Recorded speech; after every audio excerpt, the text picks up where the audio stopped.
नमो बुद्धाय। प्रबुद्ध उपासक उपासिकाओं, बाबा साहब जब आगरा में आए, बाबा साहब आगरा में 18 मार्च 1956 को आए और बाबा साहब ने आगरा में आकर के बहुत ही एक ऐतिहासिक भाषण दिया, जो इस पुस्तक में 2023 में धम्मभूमि द्वारा छापा गया। बाबा साहब जब आगरा में आए तो बाबा साहब ने उस भाषण में जो भी कहा और जो भी वहां पे लोग थे, लगभग 2 लाख की संख्या में वहां लोग थे, महिलाएं, बच्चे, युवा, बुजुर्ग, बहुत भीड़ वहां पर थी। जब बाबा साहब आए,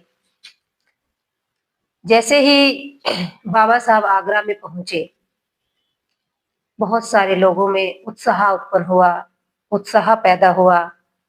और जो चक्की पाट एक जगह है बिजली घर के पास आगरा में, आप कभी भी आइएगा उस जगह पर, वहां पर बाबा साहब ने अपने हाथों से बुद्ध की प्रतिमा स्थापित की और वहां पर बहुत बड़ी जगह थी।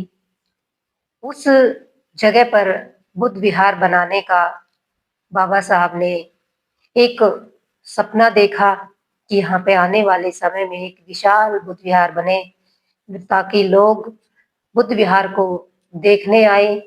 क्योंकि आगरा एक अपने आप में प्रतिष्ठित जगह है। बहुत सारे लोगों को मालूम है कि आगरा में ताजमहल भी है। बाबा साहब का सपना था कि अगर लोग आगरा में ताजमहल देखने आते हैं तो लोग आगरा में बुद्ध विहार भी देखने आए और लोगों को पता लगे कि एक बुद्ध विहार में क्या-क्या सीखने को मिलता है। तो जो ये भाषण है, इसका मैं थोड़ा-सा आपको वृत्तांत बताना चाहूंगी कि इसमें बाबा साहब क्या कहना चाहते थे। बाबा साहब इसमें कह रहे हैं कि मैंने तुम्हारे लिए जो कुछ भी किया है, ये बाबा साहब के ही बोल हैं। बाबा साहब कह रहे हैं कि मैंने तुम्हारे लिए बहुत कुछ किया है, बहुत बेहद मुसीबतों, अत्यंत दुखों और बेशुमार विरोधियों का मुकाबला करके किया है। यह कारवां आज जिस जगह पर है, उस जगह पर मैं इसे बड़ी मुसीबतों के साथ लाया हूँ। तुम्हारा कर्तव्य है कि यह कारवां सदा आगे ही बढ़ता रहे, बेशक कितनी भी रुकावटें न आए, क्यों न आए। यदि मेरे अनुयायी इसे आगे न बढ़ा सके तो इसे यहीं छोड़ दे, पर किसी भी हालत में इसे पीछे न जाने दे। आप लोगों को मेरा यही संदेश है। तो बाबा साहब ने 18 मार्च 1956 को यह संदेश दिया कि जो ये कारवां है और इस कारवां को मैं बड़ी मुश्किलों से यहाँ तक लाया हूँ, हो सके तो इसे पीछे नहीं जाने देना, इसे आगे ही बढ़ाना। तो इसी बात को मद्देनजर रखते हुए परम श्रद्धेय भंते करुणाशील राहुल जी, जिनको आप सभी जानते हैं, जिनका पूरे भारत में बौद्ध धर्म में बहुत बड़ा योगदान है। प्रत्येक वर्ष परम श्रद्धेय भिक्खु डॉक्टर करुणाशील राहुल जी के कुशल नेतृत्व में 18 मार्च को विशाल धम्म कारवां होता है। और ये जो कारवां शब्द है, ये भी परम श्रद्धेय भंते जी ने जब बाबा साहब का ये भाषण पढ़ा तो भंते जी को लगा कि जो बाबा साहब का कारवां है उसे हमें ही आगे बढ़ाना है। इसीलिए धम्म भूमि ने ये तय किया कि प्रत्येक वर्ष हमें जिस जगह पर बाबा साहब ने ये बात कही, जिस जगह पर बाबा साहब ने उम्मीद जाहिर की कि वे मेरे लोग इस कारवां को आगे लेकर जाएंगे, और उसी जगह से प्रत्येक वर्ष परम श्रद्धेय भिक्खु करुणाशील राहुल जी के कुशल नेतृत्व में ये विशाल धम्म कारवां निकाला जाता है। और लगभग 2013 से यह धम्म कारवां शुरू हुआ और आज 2026 है। पिछले वर्ष भी बहुत विशाल धम्म कारवां निकला था, उसके पिछले वर्ष भी विशाल धम्म कारवां निकला था, और अभी 2026 में 18 मार्च को अब की बार भी ऐतिहासिक धम्म कारवां का आयोजन किया जा रहा है। और बहुत ही भव्य तरीके से इसकी तैयारियां शुरू हो गई है। प्रत्येक राज्य में इसकी तैयारियां शुरू हो गई है। प्रत्येक राज्य के प्रतिनिधि इसकी तैयारियों में जुट चुके हैं।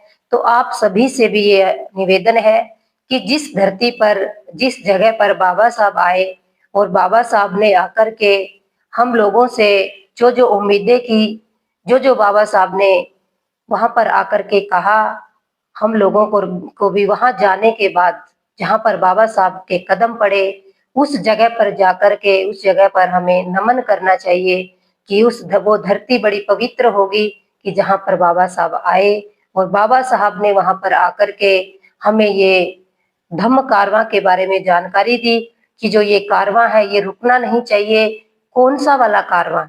कि जो हमारा समाज सदियों से असमानता को झेलता आ रहा है, उस असमानता को खत्म करने के लिए, समाप्त करने के लिए समानता, बंधुता, भाईचारा, स्वतंत्रता के लिए जो ये धम्म कारवां निकाला जाता है, एक व्यक्ति किस तरह से अपने जीवन को अच्छे से जी सकता है, इसीलिए धम्म कारवां का जो आयोजन है, बौद्ध व्यक्ति के लिए, जो भी पूरे विश्व भर में बौद्ध अनुयायी है, जो भी बाबा साहब के अनुयायी हैं, वो सभी इस धम्म कारवां में आएँ और अपने आप को भागीदार बनाएँ कि जहाँ पर बाबा साहब के कदम पड़े, वहाँ पर हमें भी जाकर के नमन करना चाहिए। बाबा साहब के प्रति कृतज्ञता ज्ञापित करनी चाहिए कि अगर बाबा साहब ना होते, तो शायद आज हम भी ना होते। अगर बाबा साहब हमारे लिए त्याग ना करते, तो शायद आज हमारा जीवन भी पशुओं से भी बदतर होता। तो हमें बाबा साहब के प्रति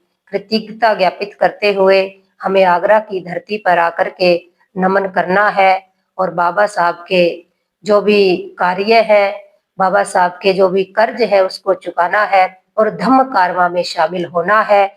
ये धम्म भूमि के द्वारा ये आगरा के जो 18 मार्च है, उसका पम्पलेट भी निकाला हुआ है कि जो जीआईसी फील्ड है, वहाँ पर धम्म कारवां प्रत्येक वर्ष होता है। बहुत बड़ा फील्ड है क्योंकि लाखों की संख्या में लोग आते हैं, खाने की, पीने की, रहने की किसी तरह की कोई परेशानी नहीं होती है।